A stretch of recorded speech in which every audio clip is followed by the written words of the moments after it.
Please stand by. Excuse me, I'm talking. It's coming. It's coming. It's coming. It's coming. Warning. What is your name? I am Jay Ramone, and this is the Jay Ramone Podcast. If the FCC knew you were doing drugs on the air, shut us down! This gets more work done more accurately. I will sit down with bands, artists, chefs, business owners, and fellow Oklahomans to talk about their projects and dealing with day-to-day life.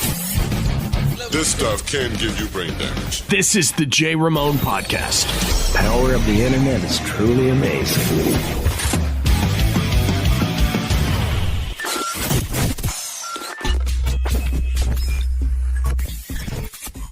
Actually just gonna zoom in on just me anyways. Oh, I thought it was gonna be your crotch with Dave Grillface. No, I was just gonna zoom in on me anyways. I really didn't.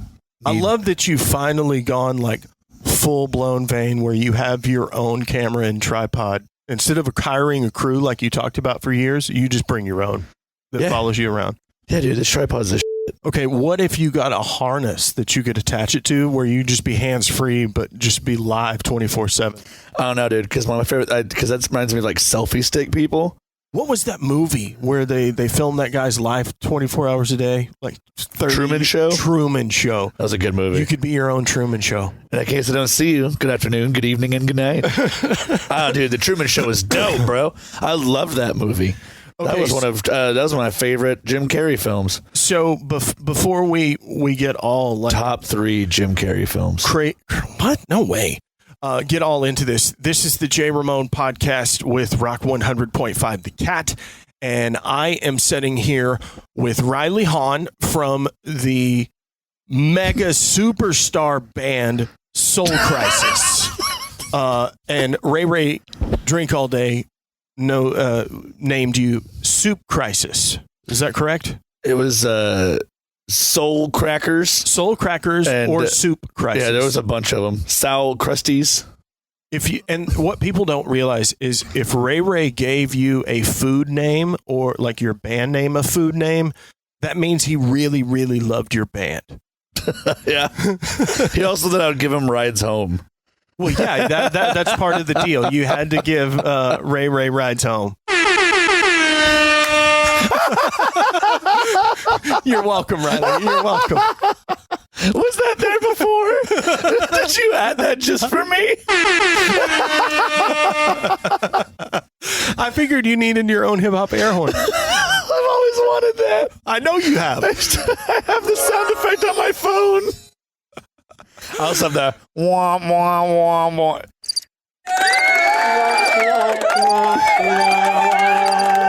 That one? It's like one guy aggressive, like, yeah. So there's a lot of stuff we're going to talk about today. We're going to talk about your band, Soul Crisis. Cool. We're going to talk about this brand new competition reality show that you were on. Oh, the one that's #1 in America? Jesus. I never, if there is one thing that we've talked about forever is that you probably had no chance at having a #1 show in the country, Riley. That's just the way it is. I'm the #1 show in 8 countries right now. Dude, my mind is blown right now, like completely blown. So for those of you who live under a rock and don't know what we are talking about, there was a TV show or series that was released on Netflix, 3 years ago? Something like that. I think it was like over. It was just after COVID, I think. Yeah, it was after the shutdown and all that was over, and it was called Squid Games. Massive, massive, successful show. So fast forward to a year and a half ago? Yeah, about that. Actually, yeah. August, July or so of last year, I saw a thing on Facebook. Open casting call for Squid Games The Challenge, and it's a reality TV show based off Squid Games, where they're offering up the largest prize in television show history. Okay, so what was the prize? Because $4.56 million. God damn, son! Survivor's only 1 million. I think Big Brother's 100,000. So you're paying me for this interview, right? You better get a lot prettier for that, buddy. Hey, I can shave the gray off. I can't grow the hair back, but I can shave the gray off. Yeah, and it was, I was like, I could definitely use that money. Also, I just love this show, so I thought it was a great thing. You send in you fill out a form and you send in a 1-minute audition tape, I guess, which I just sat in my car in the gym parking lot and just basically told the camera, I was like, do you need an asshole? Because I'm going to be, clip that. Would you like a villain for your show? I will be that guy. I will be an asshole on TV if you want me to. Basically, that's all the interview was. Is like, I'm a piece of shit. I'll be your piece of shit. And it worked. I was like, I don't know. I might have come off a little strong. And then, 3 weeks later, this guy named Craig from a casting agency, who's like an assistant casting director, was like, hello, that's a horror. I'm not going to do Australian. Please do. I was like, hello, Governor. That's British. I was in the wrong continent. Vegemite. There you go. I think that's British too. No, I feel like I'm being racist to Australians at this point. I don't know but I feel like I am. And he says, not really. You didn't do Crocodile Dundee, so you didn't go full on. And he was like, we liked your tape. Would you be able to do an interview with the casting director and all this kind of stuff in about a week or so? And I was like, oh, heck yeah, man. Just got real. They got real. And then it just became a 6-month casting vetting process. They had to go through everything I've ever posted on social media. I had to figure out my MySpace password again to give them access to my MySpace to make sure I'd never posted any anti-Semitic or racist comments on MySpace. Dude, I don't know if I could. I couldn't get to that because I don't have that email address anymore. I know. It was a whole thing. I had to message them a photo of my ID to prove it's me and all this stuff. Oh, that email does not work for me either. It was a process. To MySpace? Mm-hmm. And you got it back? Mm-hmm. Did you get all your pictures and stuff? So the way MySpace works, you have to go on a computer to do it. You can't, and if you do it on your phone, that's still okay. The reason MySpace got beat out by Facebook is they never had a mobile app. Facebook had mobile, and that's when people eventually. Because remember, you had to do MySpace. You log into a computer, right? And you would think. I'm pretty sure at one time you were in my top 8. You were in mine. I know. I'd better have been. But then, MySpace never did a mobile app, and you would think 10. No, not even 10. Was it? MySpace kind of died out around 2011. You know how I know this? Because our first album came out in 2011, and the last post I made on the Soul Crisis MySpace page was, new album comes out February 11th. Wow. I'm surprised it lasted that long, to be honest. So that was 12 years ago. And in 12 years, guess what? They've been 5 different owners. They've revamped the company. Yeah. Still not a working mobile version. And you know what? Tom still doesn't give up about that mobile app whatsoever. Still no mobile version. It is awful. He's still perfecting mirror pics right now. So I had to go do all this, and he legit did go into photography. Yeah, everyone thought he made those shoes, the Tom shoes. No, turns out he's just a billionaire that he didn't give a shit about people. He's just a billionaire spending his money. Yeah, he's just living it. So Tom, we would love to have you on as a guest to the J. Ramone podcast. Riley will join us. Oh, dude, that'd be so great, Tom. I'm sorry I deleted you. I thought I was so cool when I was 18. I was like, I'm not friends with Tom. Bro, I totally added Tom to this back. day, if I ever met Tom, I'd probably lose my shit. That'd be the coolest thing ever, bro. Fuck yeah, we're taking a mirror pic right now.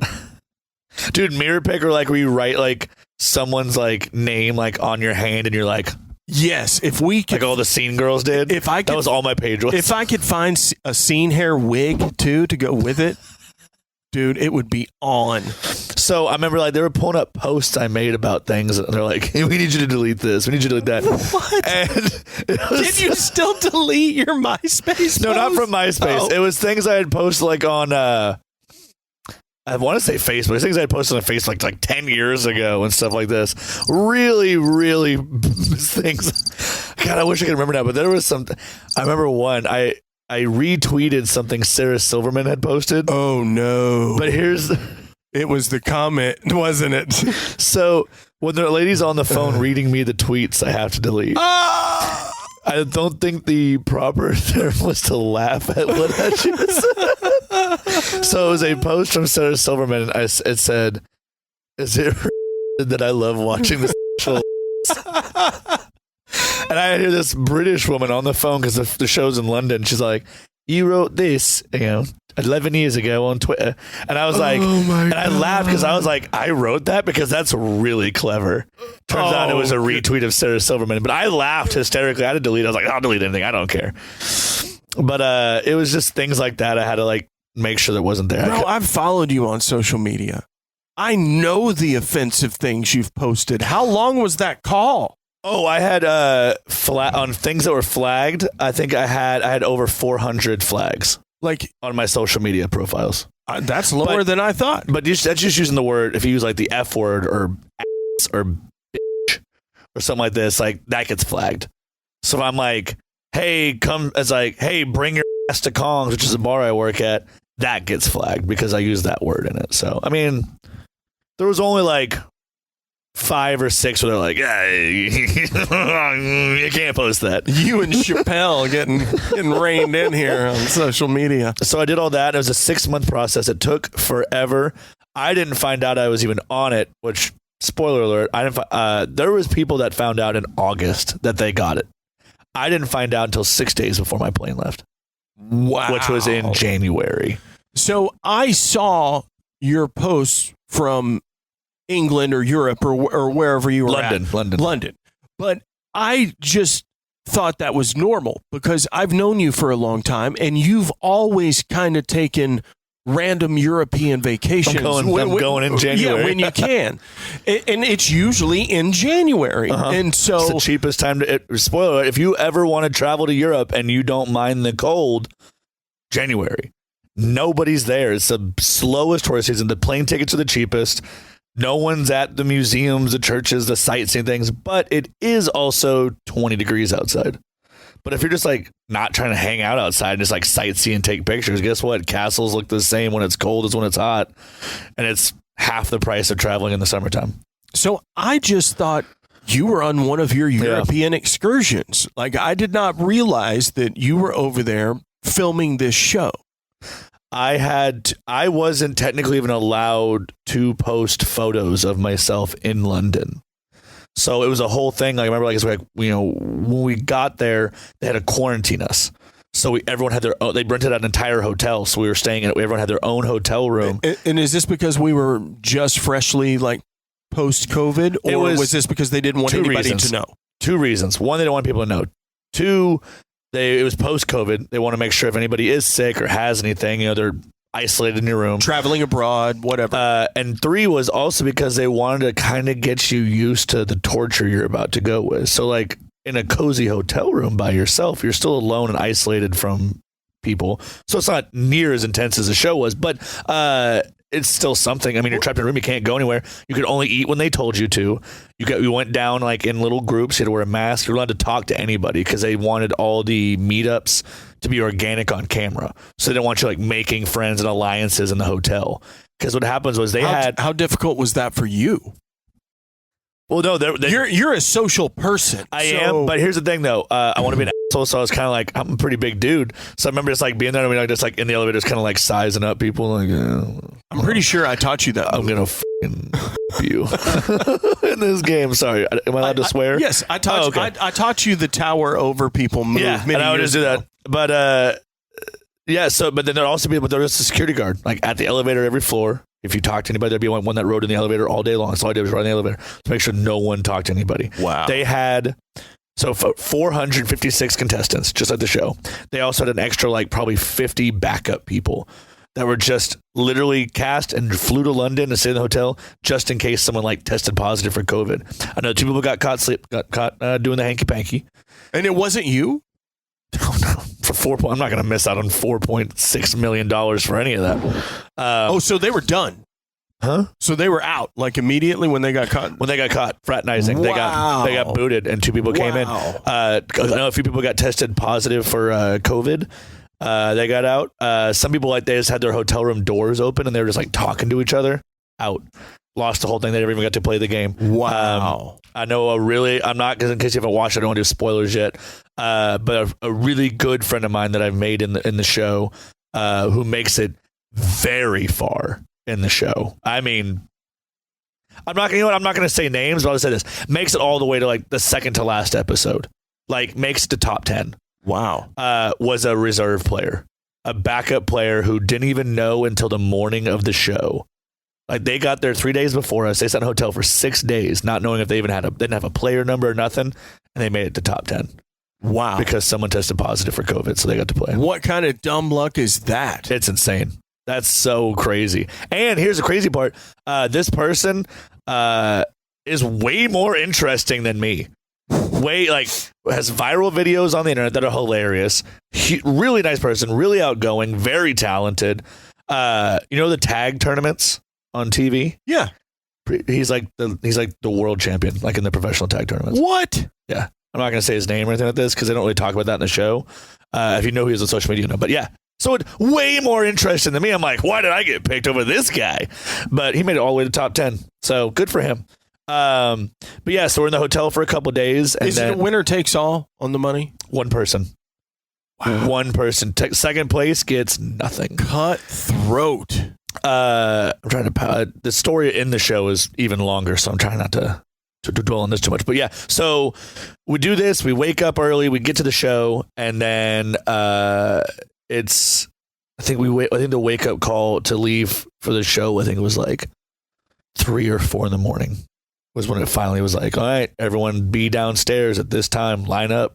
That's when the buses leave for the start of filming in the show. Okay. So that opening challenge where you're in that arena with the crazy red light, green light. Yeah, red light, green light. Is that like fresh off the buses? They pull you up there and that's the first set of filming that happened? It took place in an old airplane hangar. Like an old, 70-year-old airplane hangar in the middle of nowhere. So we get on these buses. It's still dark outside. The sun's not even up yet. They gave us for breakfast. They gave us a little bag for breakfast. Had like a muffin, an apple, and some I don't know, like a cookie or something like this. That's it. So like not real food, not a real meal. No protein, no nothing. Straight carbs and a bottle of water.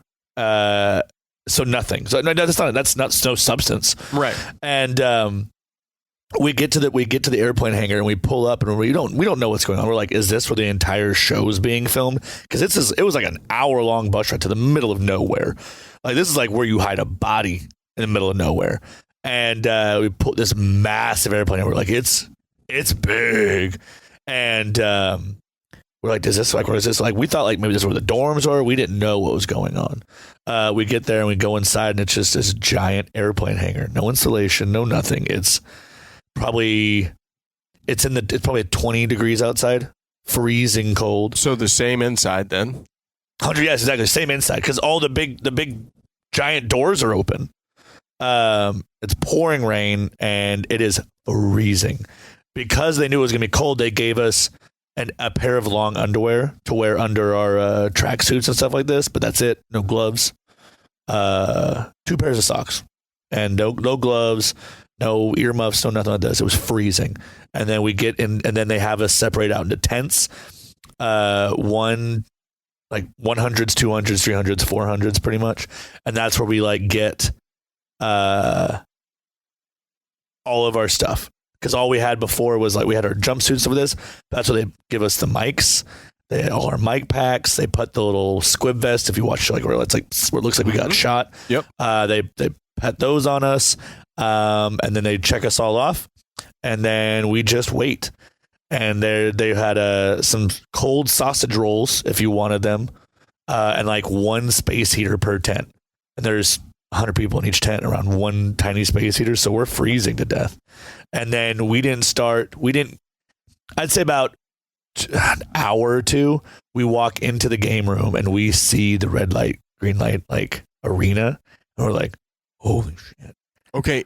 Was that the entrance that they filmed or you guys saw it beforehand? We saw it beforehand. Okay.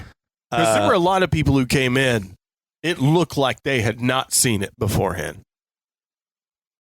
So we walked in twice.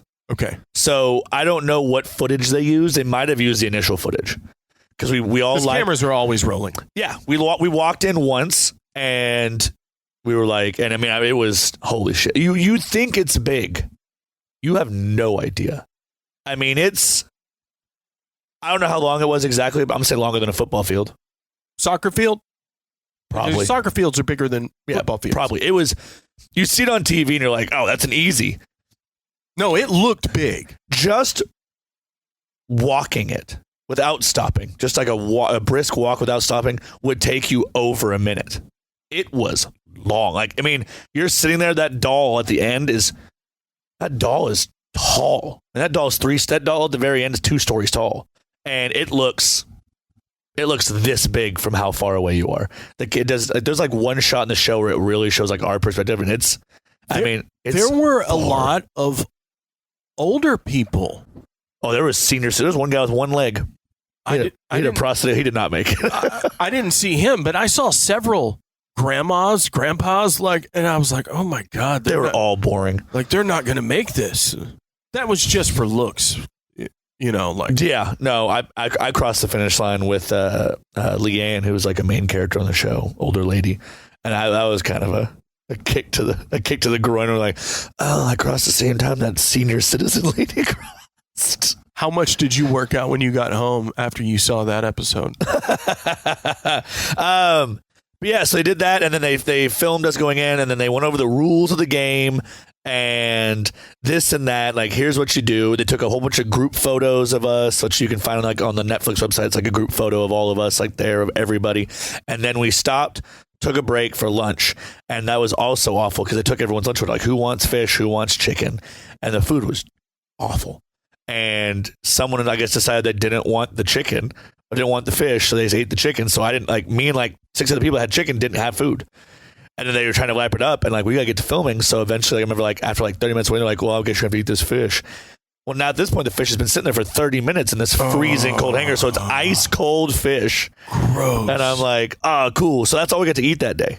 So okay, so stopping the day, that's the last thing we ate for the next 24 hours. Okay. I didn't eat again for 24 hours. So in one of the episodes, that was a big deal amongst the groups when you guys were in the dorm with all the crazy tall bunk beds or whatever. And there was a guy who went and got his lunch or whatever and hid it under his pillow and kind of like took his coat off or whatever and went back and got in line and got a second one. But people saw him and they were pissed. And they didn't tell me. If they had told me about the situation, I would have confronted him immediately. I would have gone up to him and bullied him and made him give me the food. Or part of me just would have knocked that across the room. I know. I was pissed because I was I'm twice that dude's size. And you probably consume 5 times the amount of calories he does. 100%. He has a whole joke in the first episode. It's like you work out, I work out, and like, what the hell do you work out? I mean, I'm not trying to shame nobody, but that dude wears. So like you can make out what his body looks like. It does not look like someone who lifts weights. But yeah, he did not need that food. I would have knocked that out of his hand. I was so pissed when I saw that. I did not know. In fact, the girl that caught him, I was hanging out with at the watch party when it came out, and I was like, "Why didn't you tell me that happened? I would have that man." The food was awful. The show did not show the food. It showed the food one time in the whole show, and then every time it shows people, it shows us eating. They starved us. I mean, this isn't I'm not trying to rip on production, but I think that, but the whole I think that was part of the show. The point of the show, yeah. So yeah. I'm not saying that the show, like, oh, they tortured us because they didn't know what they're doing. No, they knew what they were doing, but it's part of the show. Yeah, that was a psychological test. By episode 3, it makes it look like it's the second day. By episode 3, we had already been in that room for 10 days. Oh, shit. 10 days of no sunlight. Not seeing no outside air. Wow. Only drinking distilled water. Because it was distilled water we were drinking because people were getting sick. And no sleep. We got like, the lights were completely off for like 5 hours. Because then the bunks had like fluorescent lights so they could see you. And no food. We got 8 3 times a day. They messed with your head. One day you'd wake up and breakfast was right there. Another day you break up, breakfast is an hour later after wake up. To keep you out of a routine. There was no routine. There was sometimes you're like, oh, we're going to bed. It's like 9 p.m. And sometimes you're going to bed and you're like, oh my God, I have been up for at least 20 hours. Because like you'd be like, you'd hear someone like, oh, they saw someone like on production, like you saw their watch or something like this, or their phone when they were checking a text, and they're like, bro, it's like 3 a.m. And the next day, you'd be like, it's like 9 p.m. So like sometimes you wake you up at 6 a.m. Sometimes they wake you up at noon. You never knew what time of the day it was. There's no clocks. There's no nothing. And some days you would eat breakfast and then lunch would be 3 hours later. Some days you eat breakfast and lunch is 7 hours later. Some days you eat dinner and then lights out's in an hour. Sometimes you eat dinner and lights out is 6 hours from then. You never know. There was no schedule. There was no time. They messed with your head. They wanted that mental draining torture. That is wild. And you're under fluorescent lights 24/7, like those big bright lights 24/7. What they so it's like I said. That's what I installed at my house. I like them. So by episode 3, you're there. I mean, I was already there for 10 days. 10 days of no sun, 10 days of no food, 10 days of no phone or connection to the outside world, and it was nerve-wracking. For every 3-minute conversation you see on the show, like people are talking in the dorms, but that's probably the only footage they got for an entire day. So it's nuts how much it doesn't show. I think the show shows 5% of what actually happened in there. Red light, green light took 9.5 hours. Oh, damn. We were in that airplane hangar for almost 12 hours. I didn't get back to the hotel. I didn't get back to the whatever afterwards. We didn't go to the dorms till the next day. I didn't get back to the hotel till 1 o'clock in the morning. 9.5 hours. So from the time you start on, and they warn you right before it starts, like, listen, guys, because people are like, it's cold like this, and they let you know that on the show it's 5 minutes, and there's like 20-second pauses. Like you're in red light, and you hold that for 20 seconds. They tell us we will not be holding for 20 seconds during the hold. Don't move, because we're going to bring around cameras and all this kind of stuff every time. And people are like, how long is that going to be? And they're like, however long it takes. And they're like, people are like, God damn. And then they're like, you guys forgot the part where we're giving away $4.5 million. And like the main director's like, this isn't going to be easy, guys. Like, he was very aggressive. He was like, if you want to get out now. This is not going to be easy. We're giving away $4.5 million. We're not making this easy for anybody. This is not going to be what you think. This is going to be difficult. He was wrong. It was the hardest thing I've ever done in my life. Really? Hardest thing I've ever done in my life. Because it was 9.5 hours, freezing cold temperatures, below freezing temperatures. Every time they would say red light and you freeze, like if you're like, whoa, you have to hold that for 30 to 45 minutes. Oh, they make it seem like it's 20 seconds. There's one girl that's like held a squat in the show, and she's like, I can't do it anymore. And then she gives up, and she's crying at the end.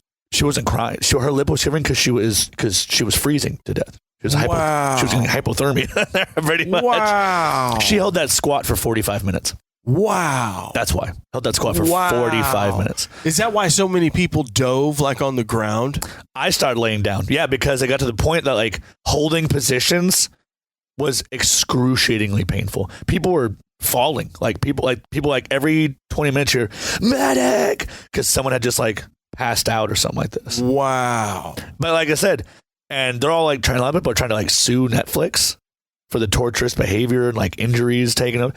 They're sore losers. Yeah. At any point they could have been like, I can't do this. This is cold. I'm out of here.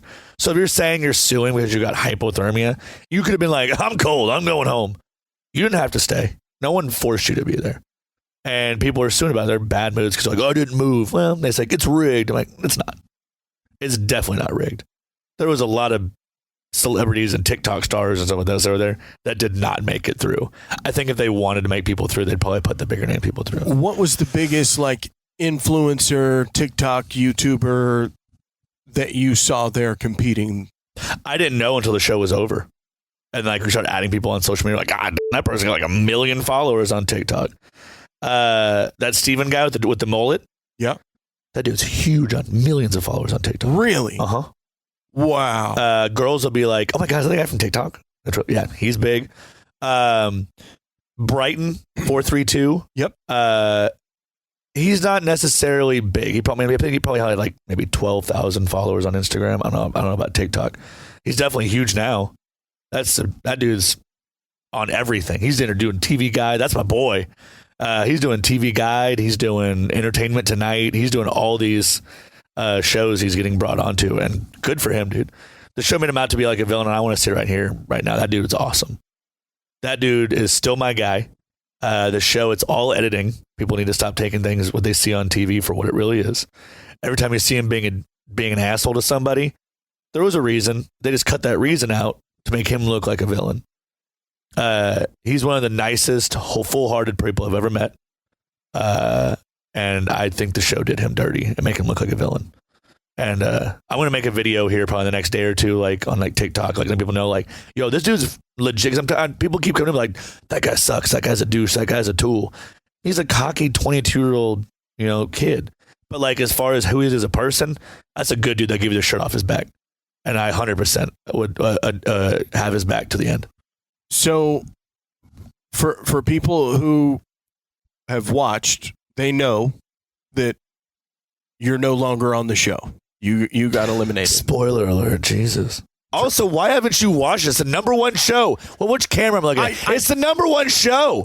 You should have known that by now. I told you your spoilers. I told you I made it the first 2 episodes and I haven't been able to finish yet. Yeah. Because I'm messaging you the whole time going, hey, did you make it past this one? Did you make it past this one? And you're not responding. You're not telling me anything. I just started getting back to people like yesterday. I had hundreds of messages on Instagram and Facebook. Some people like tag me in things and like or mention me in their stories and it says mention, but it's already expired, so I can't even see it. I'm not trying to be a dick, but it was literally like so much that like I just had to put my phone down because it was like I couldn't keep up with it. For every one I read, there was 10 I didn't. So I finally made it through all of Instagram's messages. I still have Facebook to go through.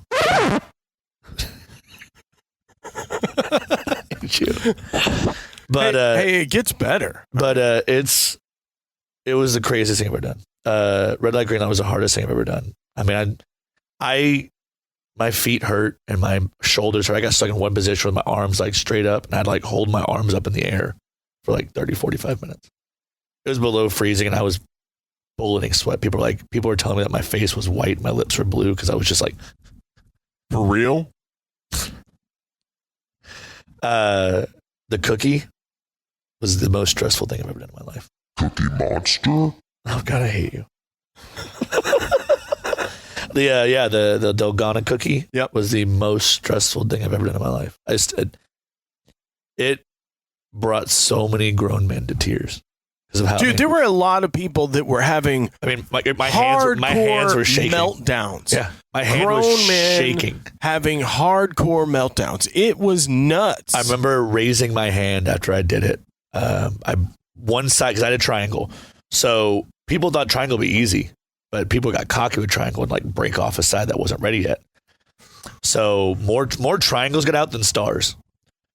And it was, because the star, you could just cut the whole shape out. Circle, you just cut the whole shape out.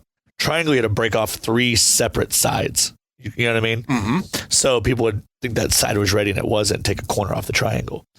They put their finger on the thumb on the triangle to pull it off and it snapped. But I remember like I said, it cut me out of a lot of the show because a lot of the main characters, like Brighton, that's my boy in there. Every time you see him, I'm right next to him. It just cuts me out of frame a little bit. But on the cookie, people were like, what shape did you get? I'm like, I was literally as close as you are now to Brighton. It shows Brighton to his cookie. But the thing is, I was like on my stomach doing it. So you see like 2 or 3 dreads kind of like popping up in the background, like when you see different game modes, but you never see my face because I'm just like focused. But Chase, the guy next to Brighton, he gets out and he's like, his cookie breaks and he's like, well, good luck, boys. My buddy Chase 456 from Memphis, a good dude, one of my best friends. And he got out, and when I heard him go, oh, and then he just looked at both me and Brighton and showed us his cookie, and his vest went off and he went down, and we were like, it doesn't show, we were speechless. Like we sat there like frozen for like 10 seconds because that was like, holy shit. Like we could go home any second now. So at that point we were like focused. And I remember when I finally got mine free, one side broke off and the other side broke off, and I thought it had broken the cookie in half. And I was like this, I kind of moved it and like realized it was just a clean break. And I was like, get the f- out of here. And I rose my hand. I was like, my heart was pumping through my chest. I was sweating. I have never been more stressed about anything in my life over a game of cutting out a cookie.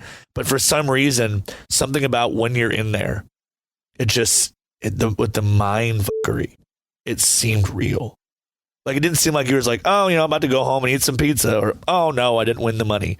No, it becomes a whole different feeling where like you're not actually gonna die, but like you feel like at any second, like this is your death. Like, I don't know how to explain it. It's like we're all like trauma bonded. I think what it was because of how brutal red light, green light was, that we all have this like trauma bond. Like, I'm friends. I talk to these people all day, every day. We have this like trauma bond. So seeing Chase get out, he got down. I remember like shaking his hand. He started like kind of crying a little bit, and it was a whole thing. I had a whole bunch of interviews they cut out talking about Chase and stuff like this. It was insane. I mean, it was. I don't want to compare it to things and get drugged through the mud, but like it was like seeing a buddy die like right in front of you, even though it's fake and it's for TV. And I know people are gonna make fun of me now, but I don't care. But when they play with your senses the way they have with lack of food, sleep, and no sort of routine whatsoever. You're in a strange place. When you do that to somebody psychologically in every single sense they have, emotions, you can't really control them, I'm connected to these people on a friendship level, and I knew them for, 10 days. And I knew them. I'm better friends with them and more connected with these complete strangers from all over the world than I am with friends I've had for over a decade. That I see all the time. And that's crazy. I talk to them when I talk to you, Jay, and I've known you for 20 years. Yeah, but you stopped calling me when I had kids. When I stopped... Because you stopped answering when you got kids, so I stopped trying when you got kids. Yeah, dude, when you got to, like, change diapers and they're young, like... Bro, I'm about to start changing your diaper. What are you talking about? Start? I think you already have, at least once. Maybe twice. Your body's fighting so hard to stay alive. It was like, hair? Yeah, we can't do that anymore. We got to give up on that. We got to focus our attention on vital organs. Hair and hair color is no longer... Nope. Shit, we're gone. God, if we're going to save this heart and this liver, we got to stop making blonde hair. I'm pretty sure that, like, I drank my lifetime supply of Jaeger with you. I still drink my life supply in like a 7-year period. I'm going out tonight for my birthday, so I'm about to drink a lot more, buddy. Oh God, no! I could not do it. You want to come out for my birthday tonight? We're having Jaeger. You going somewhere it's all ages? Because I got 2 little boys. No, 6 and 10-year-old. Hell, why would I go somewhere all ages? They're cool, man. They're really cool. They like the same stuff you do: Legos, video games. Have you heard Shane Gillis's stand-up special? No. First, what? I got kids, bro. Like they go to bed at like what, 7? I watch Bluey. What time do the kids go to bed? 8:45. Oh, god dang! God forbid you have an hour of TV after 8:45. Still got to pack lunches. Still got to do laundry. So you're free by 9 then. It sounded like 15 minutes of work. 9:15. How long does it take you to pack a lunch? I'm older now. Just a little slower. So Shane Gillis has a special. He talks about people. He's like, they like 2 things: tits and John Cena. That's how I felt talking about your kids. It's like, they like the same things you like. It's not hard. It's like, you see a person with... They love Ghostbusters, bro. And you just give them one of these, and they're going to get you back. They love Ghostbusters. I love Ghostbusters. I know. Like, you ain't cool unless you pee your pants. You'd probably go in their room and be like, bro, why did you take it out of the box? Dude, all my stuff's out of the box. What are you talking about? All my Power Rangers toys are out of the box. Collectibles. I'm gonna send them to your house just to raid all of your toys. Don't do that. They're your size, so it's not like you can protect yourself. Like don't do that. They're my kids. I don't want sticky little booger fingers. Dude, my 10-year-old's 5'8". Like he's what? Yeah. No way. Yeah, bro. 5th grade, 5'8". What? Also, it's been 10 years. Yeah. Since you disappeared and up and shipped yourself out to Ardmore. Yeah. 10. Well, see, I moved to Ardmore and I was there 4 years. That's Wyatt, right? And that's Wyatt. And and so I've been back. He was 2, about to be 3 when I moved back. I met Wyatt one time. Where was that? Target? Or was it at the Diamond? I have no idea. I just remember I met him one time and he was very young. Yeah. He was probably like 5 or 6. I think it was at Target. I run into all sorts of musicians at Target. Yeah, dude. for the brushed silver candlesticks And the cheap band T-shirts. I got a sweet Whitney Houston shirt. Oh yeah, did you get salt and pepper? Salt and pepper. Dang, I got to go find that one. I did not get that one. Yeah, dude, 5'8", that's ridiculous. But God, you're just not as cool as you used to be. I know, man. I used to do stuff.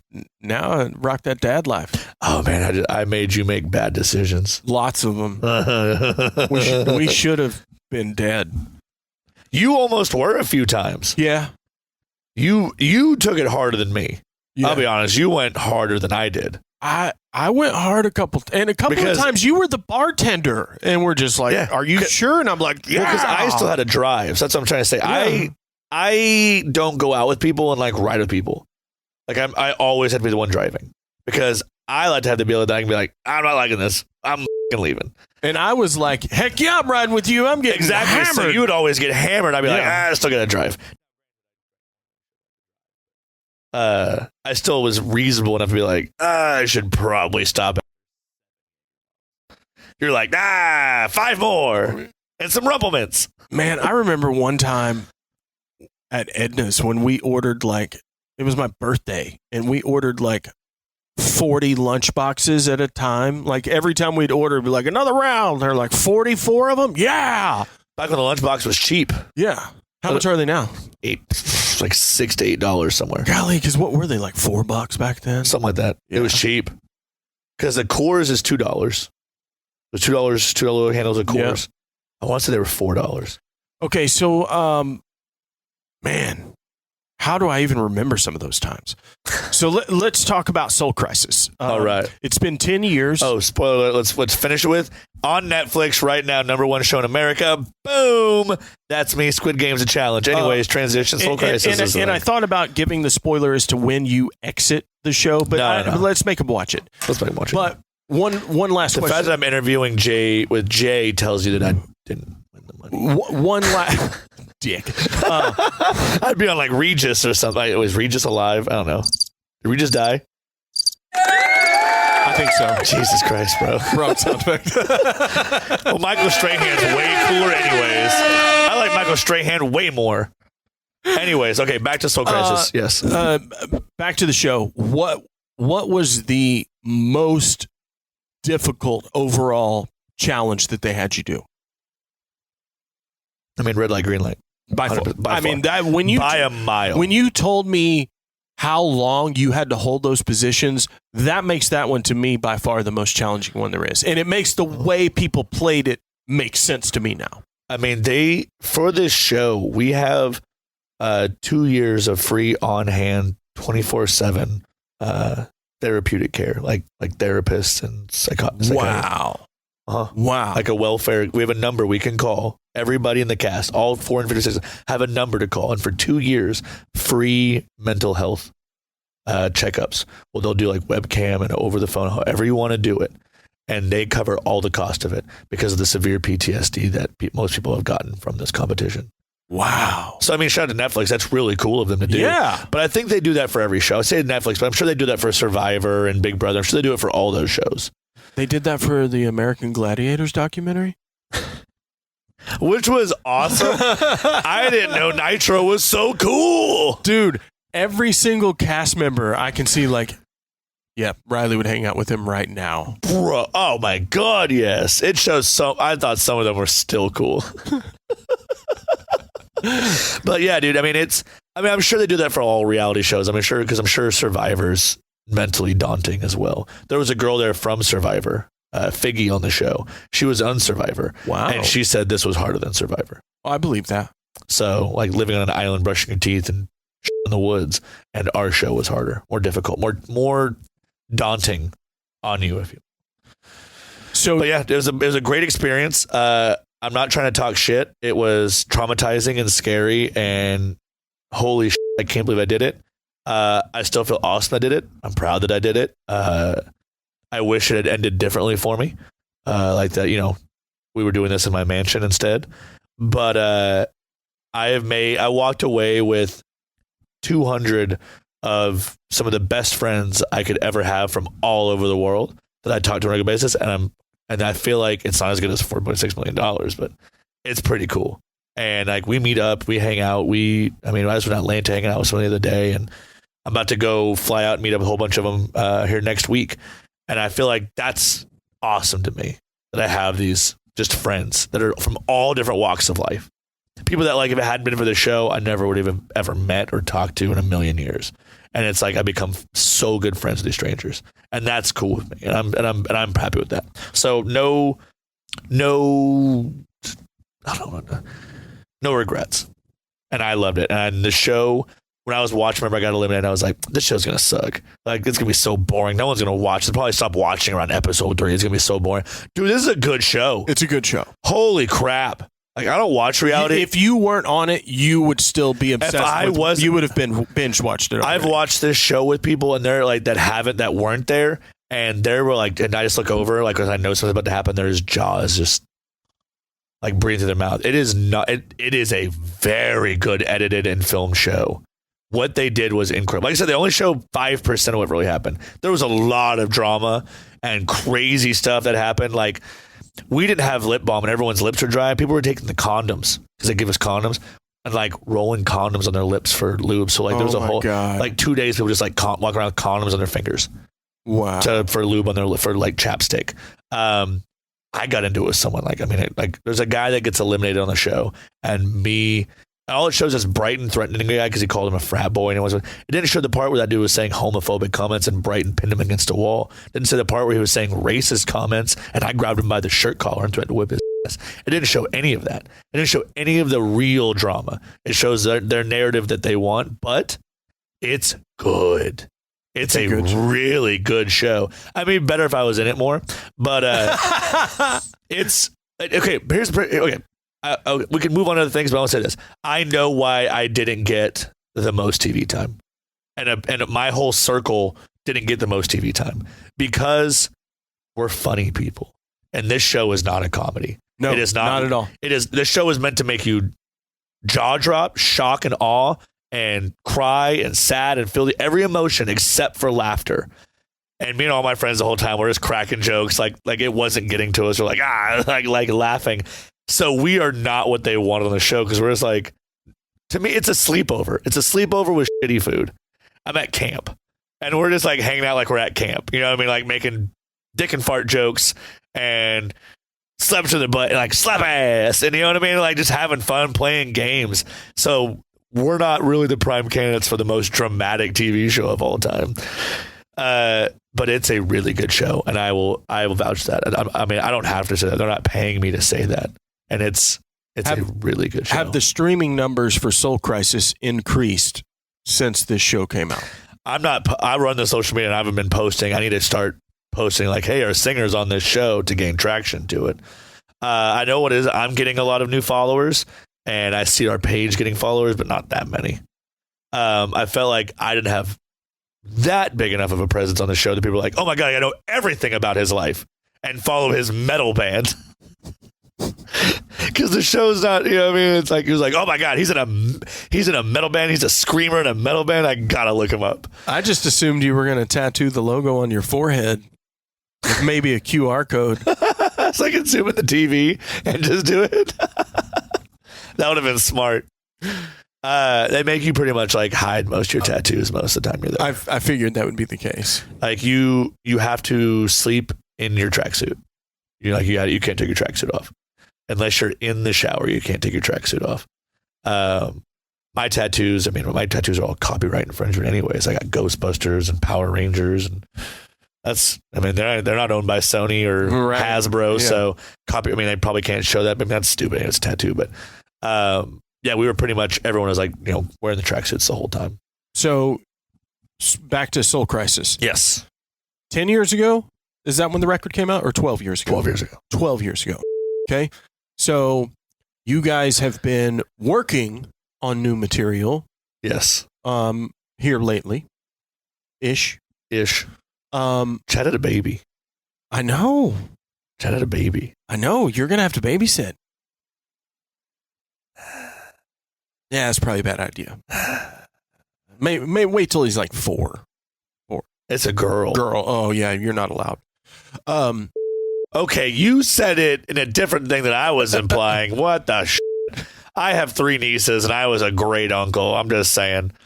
I said was. I am a great uncle. I was just like, I don't want to babysit and like play with like little girl toys. Like, my nieces are my nieces. This ain't my niece. I love Chad and his wife, but like that's not my niece. What? I'd babysit. They asked me to. Another podcast that I do is the Here's the Deal podcast, the Max Baker Jr. story, and it really. Oh, we're not on that one right now. Not right now. No, this is mine. But it shocks me how many times shows come up that Soul Crisis opened over the years. I mean, there are tons and tons of national bands. What was the biggest band that you opened for? The biggest, Disturbed. When we played what is now called the Paycom Center. Mm-hmm. Is it Paycom Center now? Yep. Okay, yeah. When we played it was Disturbed. Music as a Weapon tour. Yes. So it was Disturbed, Lacuna Coil, Killswitch, Chimera, Born of Osiris, Spine Shank, After the Burial. I'm naming all the bands that played after us. Crooked X. Crooked X. They were Riley. They were like 15, 16 years old. They couldn't be sponsored by anything cool, but they got Red Bull sponsorship. Riley, every band played after yours. No, there was one before us. Who was before you? I don't remember. There was one before us. And then across the street was Lil Wayne and Travie McCoy the same night. With Gym Class Heroes. Yep. Because I remember I met the dudes from Gym Class Heroes because they were out watching our show. Yeah. I get off stage and I'm like, yo, that's the tall dude from Gym Class Heroes. What are they doing now? Jeez. They had their moment. And then nothing. They're probably about there. I mean, do they feel bad that Tesla's playing bigger shows than them?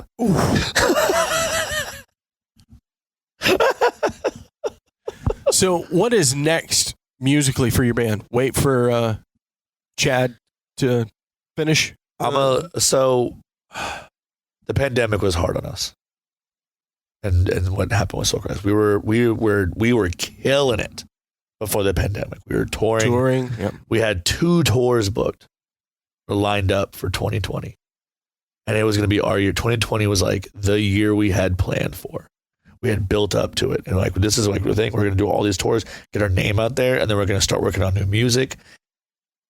And with the amount of traction we get from the tour, we'll get more social media followers so we can like start working on new music and have people on the way where we're not going to release an album, just a song at a time. Mm-hmm. And then the pandemic happened, man, and it just destroyed everything. I mean, it killed us. I mean, we had to cancel the tours, never got rebooked.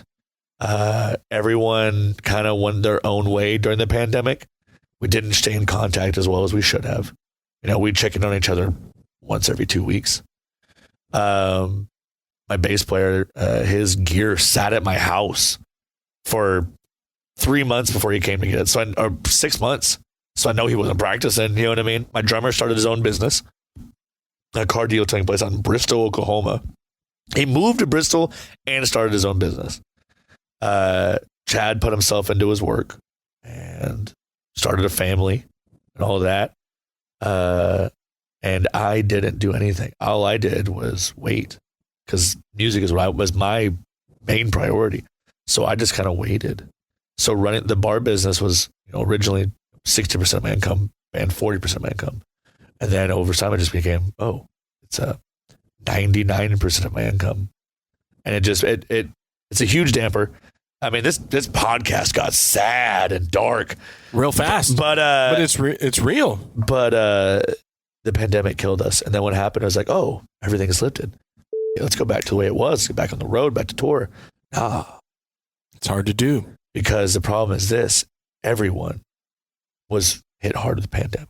Every band bigger than us was hit hard, so everyone's touring. So there's a show like at Trees in Dallas. There's a show every single night of the same genre, of the same style. You'll see like the new metal category that every band you love. Yeah.